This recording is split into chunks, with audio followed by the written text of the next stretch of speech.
कि farmers genocide यानी किसानों का नरसंहार हैशटैग पर भारत सरकार ने ट्विटर को नोटिस जारी कर सख्त चेतावनी दी है। सरकार ने फौरन ऐसे सभी अकाउंट को ब्लॉक करने और उससे जुड़े कंटेंट हटाने का निर्देश दिया है।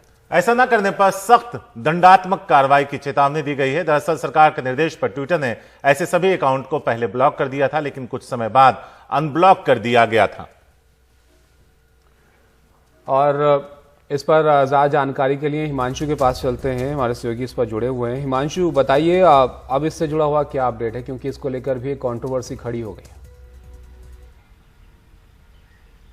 देखिए, अब ट्विटर को जवाब देना होगा, क्योंकि भारत सरकार ये तय कर चुकी है कि अगर ट्विटर इस विशेष मामले में आगे जरूरी कार्रवाई नहीं करती है, आईटी एक्ट के तहत जिस प्रावधानों के तहत भारत सरकार ने नोटिस जारी किया है, तो फिर बहुत सख्ती होगी और भारत सरकार आगे बहुत सख्त कार्रवाई भी कर सकती है ट्विटर के खिलाफ। और देखिए, ये पहला मामला नहीं है जब सरकार ने आपत्ति जताई है जिस तरह से ट्विटर, फेसबुक और दूसरे सोशल मीडिया जायंट्स जो हैं वो एक विशेष प्रकार के कंटेंट को रोकने में नाकाम रहे हैं।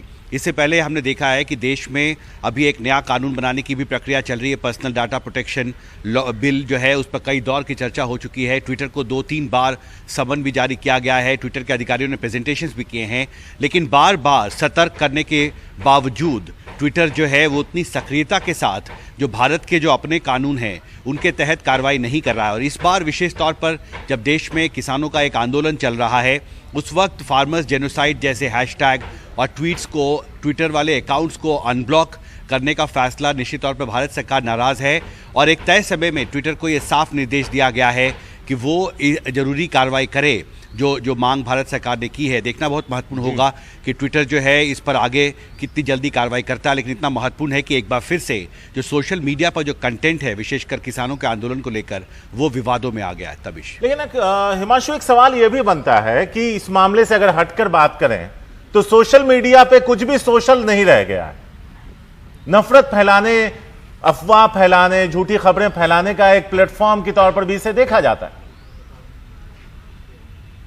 जी निश्चित तौर पर। और इससे एक बात और सामने आई है प्रमुखता से, आपने एक महत्वपूर्ण सवाल उठाया है कि देश में अभी भी उतने सक्रिय और अच्छे रेगुलेशन नहीं है, एक रेगुलेटरी फ्रेमवर्क नहीं है जिससे कि जो सोशल मीडिया कंपनियां, चाहे वो ट्विटर हो, फेसबुक हो, उनको रेगुलेट किया जा सके, उनकी जवाबदेही तय की जा सके।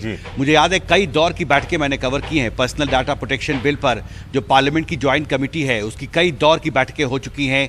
लगभग सभी जो सोशल मीडिया जायंट्स हैं उनके प्रतिनिधियों को समन किया गया है, प्रेजेंटेशंस किया गया है, उन्हें समझाया गया है कि भारत एक विशेष जिस तरह से एक बहुत बड़ा लोकतंत्र है वहाँ पर आपको और ज़्यादा सजग और सक्रिय रहने की जरूरत है। लेकिन रेगुलेटरी फ्रेमवर्क नहीं होने की वजह से उनकी जवाबदेही ठीक से तय नहीं हो पा रही और इसलिए आईटी मिनिस्ट्री की तरफ से इस तरह की नोटिस जारी करनी पड़ी है।